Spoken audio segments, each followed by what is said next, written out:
Good morning. This is our next lecture of MSc Mathematics paper 2. Definition: least common multiple of two non-zero integers a and b.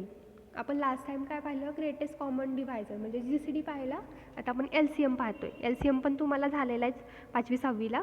तर LCM कसा denote करायचा? तर LCM small LCM लिहायचं आणि round ब्रॅकेटमध्ये a, b लिहायचं.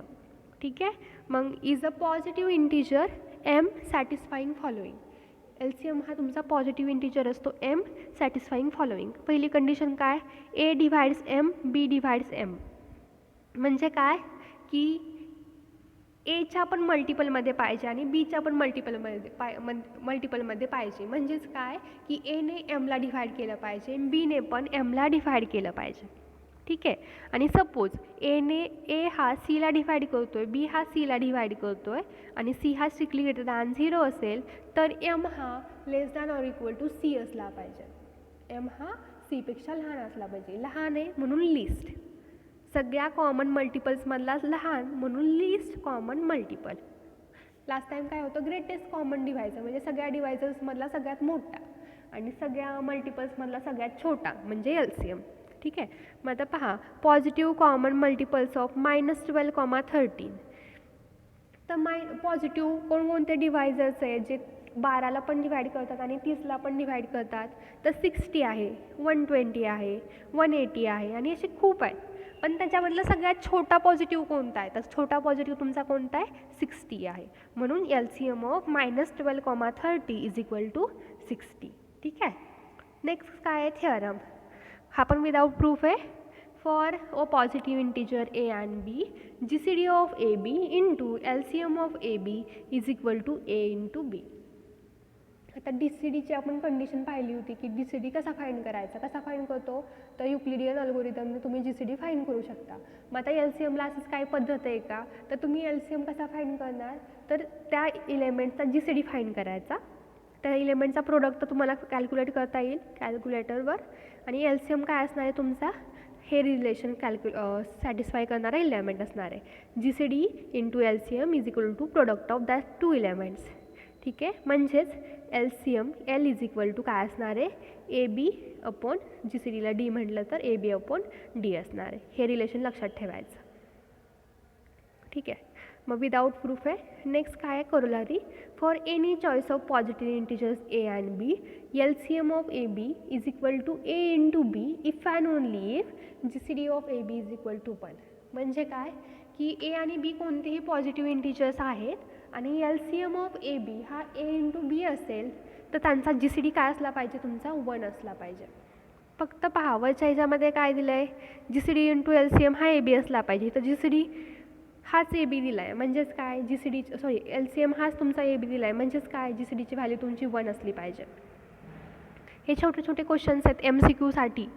तुम्हाला पुढे जाऊन पाहता एक्झाम कुठली देणार असाल तुम्ही, सपोज तुमच्या कॉम्प्युटर सायन्समधले कुठले एक्झाम देणार असाल तर तुम्हाला हे क्वेश्चन पेपर्समध्ये तुम्हाला हे क्वेश्चन असतात. कळतं आहे? एंट्रन्स एक्झाम असेल तुमची MSc कॉम्प्युटर सायन्ससाठी, त्याच्यामध्ये पण हे क्वेश्चन्स असतात. ठीक आहे. मग फाईंड LCM ऑफ 56, 72. आता तुम्ही लास्ट टाइमच 56, 72चा GCD फाईंड केला आहे. कुठे गेला? हा GCD 8 आहे. ठीक आहे. मग आता पहा LCM फाईंड करायचं. मग अशी सांगितल्याप्रमाणे 56 into 72 divided by GCD of 56 with 72 is your LCM and therefore 56 into 72 divided by 8 will be LCM which is equal to 56 into 9 which is equal to 504 and therefore LCM of 56 with 72 is equal to 504. ठीक आहे. तुम्हाला वाटत असेल तर 56चे multiples लिहा. ते काय असणार आहेत? 56 इंटू 2 इंटू 56, 3 इंटू 56, 4 इंटू 56 आणि 72चे मल्टिपल्स काय असणार आहेत? 72, 72 इंटू 2, 72 इंटू 3 असे असणार आहेत. आणि त्याच्यामधला सगळ्यात स्मॉल कॉमन इलेमेंट कोणता आहे तो चेक करा. तो तुमचा आन्सर 504च येईल. ठीक आहे. तर next, prove that if k is strictly greater than 0, then LCM of k, kb is equal to k times LCM of AB. मग LCM of k, kb is equal to काय असणार आहे? तर लास्ट टाइम पहिल्यापासून दोन्ही इलेमेंटचा product म्हणजे k into k b divided by त्यांचा G C D of k with k b. पण लास्ट टाईम मी तुम्हाला सांगितलं आहे की G C D of k with k b काय असतो, तर k times G C D of A b असतो and which is equal to k square into A b divided by k into G C D of A B. मग केला के cut झाला आणि काय आला आन्सर तुमचं, K into A B divide by G C D of A B. मग A B upon G C D of A B म्हणजेच तुमचा L C M of A B आहे and therefore L C M of K comma K B is equal to K times L C M of A B. ठीक आहे. Next prime number म्हणजे काय झालं तुम्हाला. Prime number an integer p strictly greater than 1 is called prime number or simply a prime if its only positive divisors are 1 and p. An integer greater than 1 that is not prime is termed as composite. म्हणजे जो positive integer आहे त्याला जर 1 आणि तो number सोडून दुसरा कोणताही इलेमेंट डिफाईड करत नसेल तर मी तो नंबर म्हणणार आहे प्राईम नंबर. ठीक आहे. आणि जर माझा नंबर प्राईम नसेल तर तो कॉम्पोजिट असणार आहे. विरुद्धार्थी शब्द अपोजिट नंबर वर्ड्स माहीत आहे तुम्हाला, प्राईमचा अपोजिट कॉम्पोजिट. मग तुम्हाला माहीत आहे 3 हा प्राईम आहे, 2 हा प्राईम आहे, लिहायचं राहिलं 2, 3, 5, 7, 11, 13 अँड सो ऑन. आणि प्राईम्स हे किती असतात तर इन्फायनाइटली मेनी प्राईम्स आहेत. ठीक आहे. मग note 1 is neither prime nor composite. 1 हा प्राईम पण नाही आहे आणि कॉम्पोजिट पण नाही आहे. इथं चूक करू नका की 1 हा प्राईम घ्यायचा की नाही घ्यायचा. तो प्राईम पण नाही आहे, कॉम्पोजिट पण नाही आहे. सेकंड काय, there are infinitely many prime numbers. Prime numbers किती आहेत तर इन्फायनाइटली मेनी प्राईम्स आहेत. थेअरम पुढचा काय, if P is a prime and P divides A B then P divides A or P divides B. P हा prime आहे, P हा A बीला डिवाइड करत असेल तर पी हा एला डिवाइड करेल किंवा पीला बीला डिवाइड करेल. मग प्रूफ पहा, let P be the prime P divides A B. आता पी जर एला डिवाइड करत असेल तर प्रूव्ह करायची काही गरज आहे का, रिझल्ट माझा आपोआपच ट्रू होईल. ठीक आहे. म्हणून मी अज्युम केलं suppose P does not divides A, P हा एला डिवाइड करत नाही आहे. मग माझा क्लेम काय असणार आहे, पी हा बीला डिवाइड करत असणार आहे, पी डिवाइड्स बी. मग now P divides A B, P does not divides A. P हा एला डिवाइड करत नाही आहे, बरोबर आहे. आणि पीला डिवाइड करणारे नंबर्स कोणते असतात 1 कॉमा पी. म्हणजे त्यांचा जी सी डी काय होणार आहे तर 1 होणार आहे. कळताय. म्हणून G C D of A with P is equal to 1. आणि तुम्ही लास्ट टाईम युक्लिड्स लेमा पाहिला आहे. युक्लिड्स लेमानुसार काय असतं की पी हा ए बीला डिवाइड करतो आणि G C D of A with P हा 1 आहे, P does not divides A आहे तर पी हा बीला डिवाइड करत असणार आहे. युक्लिड्स लेमामध्ये पाहिलं आहे आपण. Therefore by Euclid's lemma clearly p divides b and therefore p is the prime and p divides ab, then p divides a or p divides b. Sorry for disturbance, थोडंसं काम चालू आहे त्याच्यामुळे. corollary, if p is a prime and p divides a1 a2 dot dot dot an then p divides ak for some k where 1 less than or equal to k less than or equal to n. तर हे पहा, हेच वरती जे आपण prove केलं की P जर प्राईम असेल, पी हा ए बीला डिवाइड करत असेल तर पी हा एला डिवाइड करेल किंवा बीला डिवाइड करेल. सेम रिझल्ट आहे. आपण इन जनरल म्हटलं आहे पी हा A1 A2 AN ह्यांच्या प्रोडक्टला डिवाइड करत असेल तर पी हा समथिंग ए केला डिवाइड करेल for some K where 1 less than or equal to K less than or equal to N असेल. पाहू शकता जर मी ए बीमध्ये P1 P2 P A1 A2 AN आहेत तर मी A2 A3 AN यांचा प्रोडक्ट घेतला आणि त्याला जर बी म्हटलं आणि A1ला ए म्हटलं तर काय होणार आहे, पी हा A1ला डिवाइड करेल किंवा product of A2 A3 ANला divide करेल. पुन्हा जर A1ला केलं तर माझा रिझल्ट होल्ड होईल. सपोज A1ला करत नाही आहे तर तो कशाला डिवाइड करेल, A2 into A3 into ANला divide करेल. पुन्हा डिव्हिजन अल्गोरिदम वापरा, तो A2ला डिवाइड करेल किंवा A3 A4 इंटू AN यांच्या प्रोडक्टला डिवाइड करेल. A2ला केलं तर पुन्हा रिझल्ट माझा प्रूव्ह होतो आहे. जर नाही केलं A2ला डिवाइड तर काय करेल, A3 A4 AN यांच्या प्रोडक्टला डिवाइड करेल. म्हणजे नेहमी काय होणार आहे, तो कशाला ना कशाला तरी एका एकेला तरी तो डिवाइड करत असणार आहे. कळत आहे. आणि म्हणून हे इन जनरल स्टेटमेंट दिलेलं आहे. हे तुम्हाला खूप साऱ्या ठिकाणी वापरायचं आहे. तुम्हाला कॉम्प्युटर सायन्समध्ये असतील बाबा प्रोग्राम्स की मला प्राईम नंबर्स लिहिण्यासाठी कोणकोणतं प्रोग्राम्स टाईप करायचे आहेत किंवा काय असे प्रोग्राम्स तयार करताना ह्या प्रॉपर्टीज लक्षात ठेवायच्या. ह्या प्रॉपर्टी तुम्ही लक्षात ठेवल्या की तुम्हाला त्याच्या करस्पॉन्डिंग अल्गोरिदम फाईंड करता येईल की बाबा प्राईम नंबर्स कसे फाईंड करू मी. ठीक आहे. नेक्स्ट आहे तुमचं fundamental theorem, that is theorem 3.2 fundamental theorem of arithmetic. तर काय सांगतं आहे, every positive integer n greater than 1 is either prime or a product of primes. This representation is unique apart from the order in which factors occur.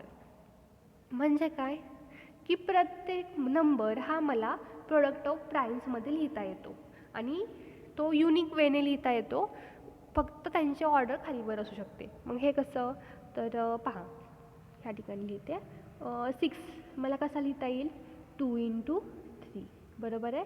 म्हणजे 6 is equal to 2⁻1 × 3⁻1 असा लिहिता येईल. Same अजून एखादा नंबर सांगा 24 8 3 24. ठीक आहे.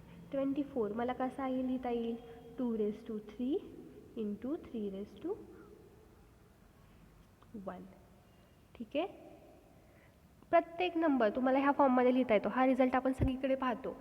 काहीही असतील, माझ्याकडे P1 P2 Pn प्राईम्स असतील त्याला डिवाईड करणारे, तर मला प्रत्येक number P1⁴1 P2⁴2 P3⁴3 PR⁴R ह्या फॉर्ममध्ये लिहिता येतो. नेक्स्ट काय example, prove that √2 is irrational. Suppose √2 is rational. आपण अझ्युम करूया कॉन्ट्राडिक्शननी की √2 हा रॅशनल आहे. मग रॅशनल नंबर तुम्हाला झालं आहे, रॅशनल नंबर म्हणजे काय असतं की तो A/B ह्या फॉर्ममध्ये लिहिता आला पाहिजे. आणि तो पण कसा की आता मी 2/4 लिहिते का 1/2 लिहिते, तर मी 1/2 लिहिते. कळते. त्यांचे कॉमन पार्ट्स मी काय करते काढून टाकते आणि जो सगळ्यात स्मॉलेस्ट रिप्रेझेंटेशन मला मिळेल ते मी लिहिते. कळते. 2/4 लिहितो का 3/6 लिहितो आपण लिहितो 1/2. कळत आहे. म्हणून काय लिहिलं आहे √2 is equal to A/B for AB belongs to Z. AB कशामध्ये असतात तर इंटिजर्स असतात आणि GCD of A with B काय असतो 1 असतो. ठीक आहे. मग आता पहा ही महत्त्वाची कंडिशन आहे, GCD ऑफ AB हा 1 असतो. म्हणजे काय करतोय की त्यांच्यामधले जे कॉमन पार्ट्स असतील ते आपण डिव्हाइड करून टाकतो आणि A मधला कोणताही एलिमेंट आता Bला डिव्हाइड करत नाही आहे, B मधला कोणताही एलिमेंट Aला डिव्हाइड करत नाही आहे. मग काय होईल B × √2 is equal to A. Squaring on both sides काय होईल B × √2 it's square is equal to A² होऊन जाईल. म्हणजेच 2B² is equal to A² होऊन जाईल. दिस इम्प्लायज 2 डिवाइड्स A² होऊन जाईल. मग 2 हा A² डिवाइड करतो. 2 हा प्राईम आहे माझा आणि मग अशी पाहिलेल्या रिझल्टनुसार 2 हा ABला डिवाइड करत असेल तर 2 हा Aला डिवाइड करेल किंवा Bला डिवाइड करेल युक्लिड्स लेमानुसार. बाय युक्लिड्स लेमा 2 डिवाइड्स A आणि B माझे सेमच आहेत, त्यामुळे काय होणार आहे 2 डिवाइड्स A होणार आहे. मग 2 हा Aला डिवाइड करतोय म्हणजेच काय A is equal to 2K for some K belongs to Z.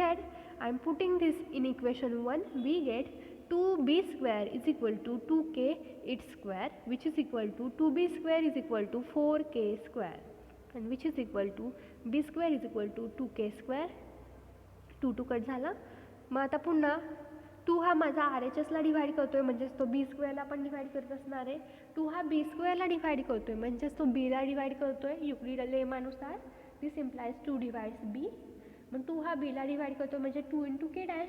म्हणजे 2 हा Aला पण डिवाइड करतोय Bला पण डिवाइड करतोय. म्हणजे एक मला कॉमन डिवायझर सापडला A आणि Bचा, तो काय आहे 2 आहे. अजून पण असू शकतात बरोबर आहे, पण मला एक तर सापडला. म्हणजे GCD ऑफ AB काय असणार आहे 2 किंवा 2पेक्षा मोठा नंबर असेल. कळतंय. विच इज कॉन्ट्रडिक्शन, कारण अजून काय केलं आहे आपण GCD ऑफ AB काय आहे तुमचा 1 आहे असं मी अजूम केलं होतं. Which is a contradiction. Therefore, our assumption is wrong and √2 must be a irrational number. कळतंय. √2 तुमचा काय झाला इरॅशनल नंबर झाला. ठीक आहे. आता हा पार्ट इथंच ठेवते. नेक्स्ट व्हिडिओमध्ये मी तुम्हाला अजून थोडं वेगळं शिकवते. कॉन्ग्रुएन्स टर्म शिकवते. कॉन्ग्रुएन्स म्हणजे काय, जसं आपण मागच्या वेळी पण मी तुम्हाला म्हटलं की मॉड्युलो n म्हणजे पाहायचं म्हणजे काय पाहायचं, ॲडिशन मॉड्युलो n ZN पाहिला होता आपण बरोबर. तो ग्रुप म्हणजे काय, मल्टिप्लिकेशन मॉड्युलो एन म्हणजे काय, तो ग्रुप म्हणजे काय, हे आपण पाहिलं आहे. पण तेच आपण आता इन जनरल डीपमध्ये पाहणार आहे. ठीक आहे. मग हा झाला माझा प्राईम चॅप्टर झाला आहे आणि LCM हा टॉपिक कवर झाला आहे. नेक्स्ट टॉपिकमध्ये आपण काय कवर करणार आहे, तर कॉन्ग्रुएन्स रिलेशन्स कवर करणार आहे. ठीक आहे. थँक्यू.